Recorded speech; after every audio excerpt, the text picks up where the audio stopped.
ধানের শীষের পক্ষে যে গণজোয়ার সৃষ্টি হয়েছে সেই গণজোয়ারই প্রমাণ করে আগামী দিনে ধানের শীষের প্রার্থী বিপুল ভোটের ব্যবধানে বিজয়ী হবে। এই 17 বছর তাদের তো কোনো অবদান আমরা দেখি নাই।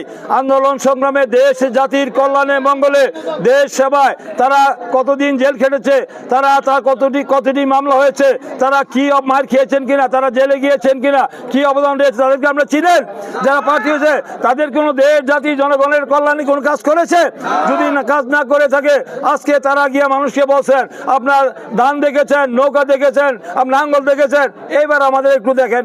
আরে ভাই, আপনাদেরকে 71 সালে দেখে রাখছি, 71 সালে কি অপকর্ম করেছেন ভুলে গেছেন? যে মা বোনদের ইজ্জত তারা সম্ভ্রম নষ্ট করেছে এবং 30 লক্ষ শহীদ হয়েছে তাদের কারণে। স্বাধীনতা বিরোধী চক্র, সে মুক্তিযোদ্ধা বিরোধী, স্বাধীনতা বিরোধী চক্র, যারা মুক্তিযুদ্ধের চেতনা বিশ্বাস করে না, বাংলাদেশকে স্বীকার করে নাই, তারা এখনো পর্যন্ত আমরা দেখি জাতীয় স্মৃতিসৌধে যায় না, কেন্দ্রীয় শহীদ মিনারে যায় না, তারা জাতীয় সঙ্গীত গায় না। তারা কি বাংলাদেশকে স্বীকার করে? যারা বাংলাদেশকে স্বীকার করে না তারা আজকে এইভাবে বিভ্রান্তি তৈরি করছে।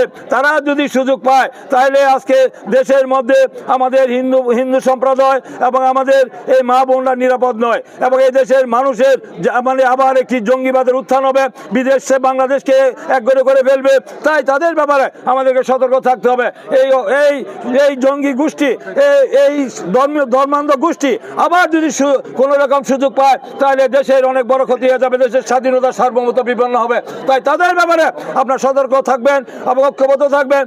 এই ধ্বংসস্তূপ থেকে এই দেশকে এই ধ্বংসের দ্বার প্রান্তে দাঁড় করে দিয়েছে দেশকে। তারেক রহমানের যে প্ল্যান রয়েছে সেই প্ল্যান অনুযায়ী এই দেশে হিন্দু, মুসলিম, বৌদ্ধ, খ্রিস্টান সকল শ্রেণী পেশার মানুষের, এই দেশের সকল মানুষের ভাগ্য পরিবর্তনের জন্য তিনি যে উদ্যোগ নিয়েছেন, বাংলাদেশের ইতিহাসে স্বাধীনতা উত্তর কোনো দল কোন সরকার সেই উদ্যোগ নেয় নাই। তিনি উদ্যোগ নিয়েছেন 31 দফা রাষ্ট্র সংস্কারের মধ্যে সকল রাষ্ট্রের কল্যাণ নিহিত রয়েছে।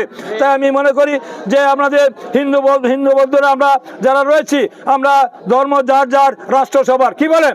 তাই আমরা সবাই সমান। আমরা জন্মগতভাবে আমরা মনে করি আমরা সর্বদিক চেতনা বিশ্বাস করি। আমাদের এই জন্মগতভাবে যারা বাংলাদেশের নাগরিক আমরা সবাই বাংলাদেশি। এখানে সবার সমান অধিকার। এখানে হিন্দু, বৌদ্ধ, খ্রিস্টান বা ধর্ম বর্ণ নির্বিশেষে আমরা সবাই এই বাংলাদেশের নাগরিক, আমরা সবাই বাংলাদেশি। তাই আমাদের কাছে দেশ, জাতি, জনগণ নিরাপদ। কোনো এখানে আর ওই সব অপশক্তির কাছে দেশ, জাতি, জনগণ নিরাপদ নয়। তাই আপনারা আমরা আশা করি আপনারা আগামী 12 তারিখে আপনাদের মূল্যবান ভোট, আমাদের পবিত্র আমানত যে বাংলাদেশ জাতীয়তাবাদী দলের মনোনীত প্রার্থী যে ধানের শীষের প্রার্থীকে আপনারা ভোট দিয়ে আপনারা নির্বাচিত করবেন। এলাকার যে উন্নয়ন, স্কুল, কলেজ, রাস্তাঘাট, মসজিদ, মাদ্রাসা, ইতিমখানা, ড্রেন এবং আমাদের এই যে মন্দির, আমাদের আখড়া এবং আমাদের শ্মশান থেকে শুরু করে মানুষের যে অবকাঠামো যে দাবিগুলি রয়েছে সেই দাবিগুলি ইনশাল্লাহ পর্যায়ক্রমে সকল দাবি বাস্তবায়ন করা হবে।